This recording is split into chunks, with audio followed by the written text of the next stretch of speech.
Welcome back. વિરામ બાદ નજર અન્ય સમાચાર ઉપર કરીએ તો રાજકોટમાં અકસ્માત કેસમાં પોલીસની કામગીરી સામે સવાલો ઉઠ્યા છે। પોલીસે માત્ર કાર ચાલક સગીર સામે ફરિયાદ નોંધી અને સંતોષ માન્યો છે। સગીરની ગંભીર બેદરકારી અને છતાંય પિતા સામે ફરિયાદ ન કરતા સવાલો ઉઠ્યા છે।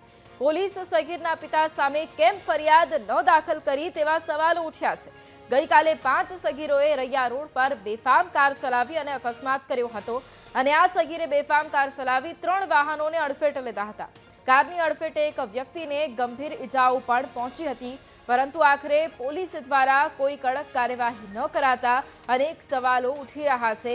પોલીસે માત્ર કાર ચાલક સગીર સામે ફરિયાદ નોંધી અને સંતોષ માની લીધો છે અને પિતા સામે હજી સુધી ફરિયાદ નથી કરી। સગીરના પિતા સામે કેમ ફરિયાદ ન કરી તે અંગે સવાલો છે। ગઈકાલે 5 સગીરોએ રૈયા રોડ પર બેફામ કાર હંકારી હતી અને અકસ્માત સર્જ્યો હતો અને આજ મુદ્દે સંવાદદાતા ભાવેશ ફોન લાઈન પર છે।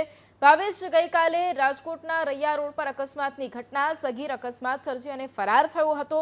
આ મામલે એક તરફ તેના પિતા સામે ફરિયાદ નથી નોંધવામાં આવી, આખો મામલો શું?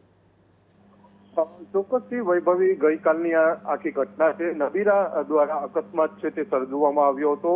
ગાંધીગ્રામ પોલીસ મથક વિસ્તારમાં રૈયા રોડ ઉપર આ અકસ્માત સર્જાયો હતો અને આ અકસ્માતના ગંભીર રીતના જે સીસીટીવી વિડીયો છે તે પણ સામે આવ્યા હતા, જેમાં સ્પષ્ટપણે જોઈ શકાય છે કયા પ્રકારે આ ગાડી છે તે ફૂલ સ્પીડમાં ચલાવવામાં આવી રહી હતી। કાળા કલરની આ કાર છે તેના દ્વારા એક રેલવે કર્મચારીને અડફેટે લેવામાં આવ્યા અને આ રેલવે કર્મચારી છે તે ગંભીર રીતે ઘવાયા છે। જો કે આ મામલે ગાંધીગ્રામ પોલીસે માત્ર કાર ચાલક વિરુદ્ધ જ ગુનો નોંધ્યો છે, એટલે કે કાર ચાલક ક્યાંક ને ક્યાંક સગીર હોય ત્યારે તેની વિરુદ્ધ ગુનો નોંધવામાં આવ્યો છે, પરંતુ આ કાર જેમની હતી તેમની વિરુદ્ધ હજુ કોઈ પણ પ્રકારની કાર્યવાહી છે તે નથી કરવામાં આવી।